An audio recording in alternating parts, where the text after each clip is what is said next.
My life as a passenger. My life as a passenger, Kathy Hendry.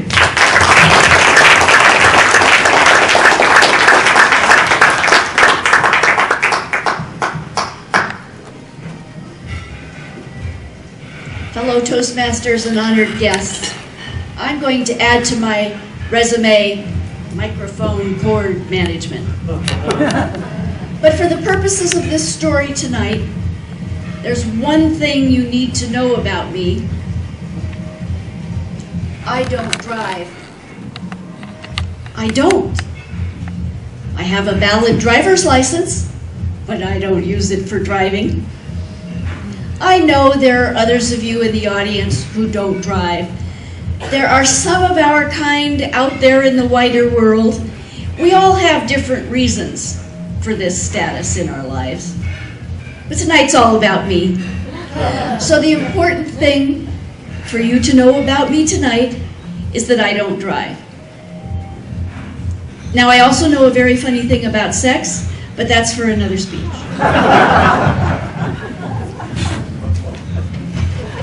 And just in case you're wondering, this is my security map.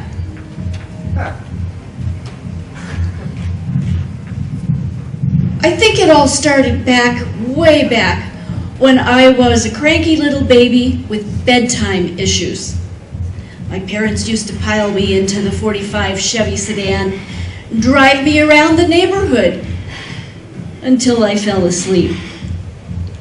Somehow, apparently, I've never outgrown that experience. Put me in a car, within 20 miles, I'm sound asleep.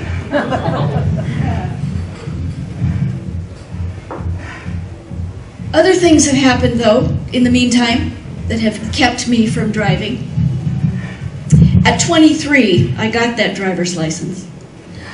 I think perhaps the instructor was a little more impressed with my short skirts than he was with my driving skills. But I got that license because I needed it for a summer job. So I got the license, I got the job. And the best thing about that part of the story is that I got to keep the job even after my first driving assignment. Because on the way back from downtown Los Angeles to our mountain summer camp, I started to nod off at the wheel. Fortunately, I was being followed close behind by some other staff members who quickly got me off to the side of the road, put me safely in their car, and drove me back to camp. Again, I think the management was impressed by something other than my driving skills, because by the end of that summer, the second in command was my boyfriend. Fast forward a few years. A girlfriend of mine was relocating from Kentucky to California. So I took driving lessons from a professional in a stick shift car. In a stick shift car. This is an American audience.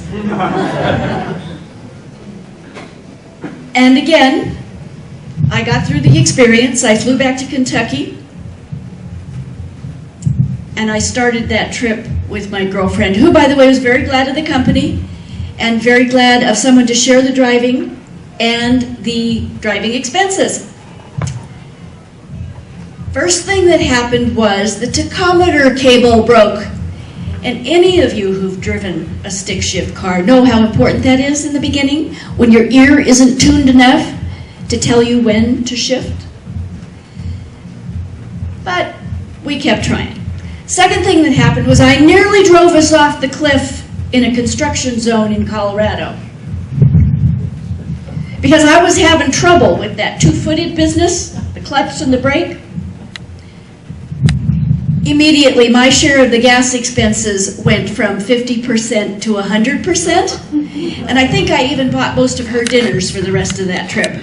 I was so relieved not to be getting behind the wheel of that 1962 flashy blue Volvo sports coupe. And we did have a couple of, this is just a little aside story, a couple of really nice experiences in that car. We'd pull up to an intersection waiting for the light to change. Some young guys would pull up in a car, beat up old Toyota next to us, be giving us the eye. We'd roll down the window. They'd say, "You want to sell that baby?" She said, "No." The next thing that happened to keep me from driving was a whole bunch of years later. And it was so embarrassing. I'm not even going to relate that one to you. Fast forward another decade, and I met a man who liked to drive. He liked the independence that it gave him to drive his car. Well, in the first flush of romance, when you tell each other everything, I admitted that I was a non-driver. Reciprocating, he revealed to me that he's a man who likes to fix things. "I'll teach you," he said. Okay. But when the irresistible force of his style of teaching ran smack up against the immovable object of my style of learning, well, there went Plant B. So now I'm relegated to the passenger seat. What am I going to do to earn my keep now? How am I going to be worthy? On those days on vacation, when we didn't want to stop for lunch, I fed him from the passenger seat. Cookies, yogurt, peaches,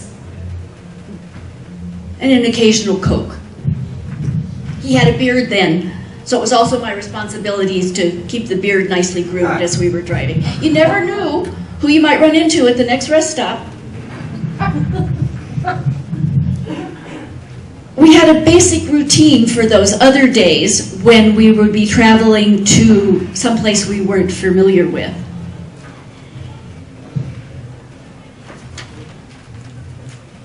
I'd navigate, and I'd try to keep the driver awake